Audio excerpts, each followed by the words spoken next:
Hello viewers मु आपको स्वागत जनाऊँगी स्मृति किचन को। आज आम बनइबा ओडिशार फेमस दहीबरा किपरि बनाइबा ए दहीबरा को चलतु वीडियो रे देखि नबा।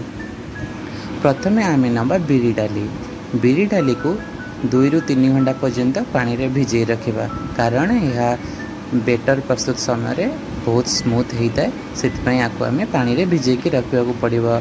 भल भाव परिष्कार धोईकी आम बिरी को भल भाव स्मूथ कर बाटी नवा।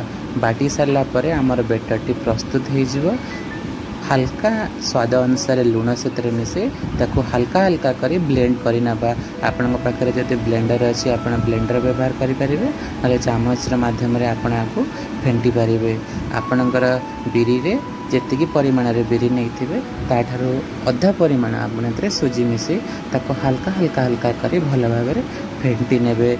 देखिए जितेबाला आपणकर आणटी टिके काठुआ अंश आसूची आ फेंटी होनी, आपण आवश्यक अनुसार से हल्का पानी मिसई नेबे। ध्यान रखिए जेहेतु आपणकर अधिक पानी न मिसी जाए। जे अधिक पानी मिसी जीव बेटरटी आपणकर पानिया हो एवं बरार जो शेप आ साइज आसवा कथा से आसबनी। आपण हल्का हल्का करी छोट छोट बॉल शेप्र आपण बाटी आण को छाणीदेवे। मुझे चामच व्यवहार करुँची, आपड़ चाहिए हाथ रे भी छाणी पारे।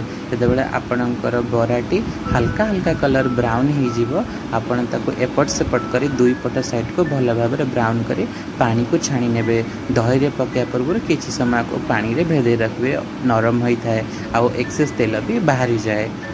तापर आमे प्रस्तुत करिथिबा आण को वर्तमान आमे बरार परिणत कर देइछु एवं पानी रे भिजेकी आको नरम मध्य कर देइछु। चलते ए प्रस्तुत करबा दही बरा पई दही को केमिति प्रस्तुत करेंगे। प्रथमे स्वाद अनुसार लुण एवं हल्का चीनी व्यवहार करेंगे। यदि आपन को मीठा स्वाद पसंद नहीं ताहले आपन चीनी पकेबाटा स्किप करि परिबे।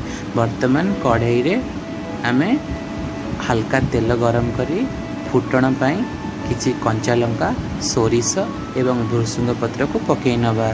जितेबाला आपणकर छुंकटी आस्ते आस्ते गरम हो गैस फ्लेम को कम करदेवे और मीडियम फ्लेम रे रखिए, कहीं छुंक जली जबार संभावना अच्छी। जरा हल्प टिके काश्मीर लंका पकई भल भाव आपको मिक्स करने एवं यहाँ दही को बाहर करने भल भाव दही को मिक्स करदे।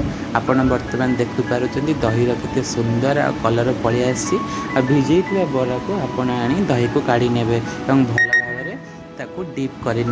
कहीं दही खट्टा और मीठा अंश और छुंक कर जो स्वाद बरा भीतर को आब्जर्व कर जहाँपर दही बराटी आपंकर स्वादिष्ट लगे। वर्तमान प्रस्तुत हो जाइए ओडिशार फेमस दहीबरा।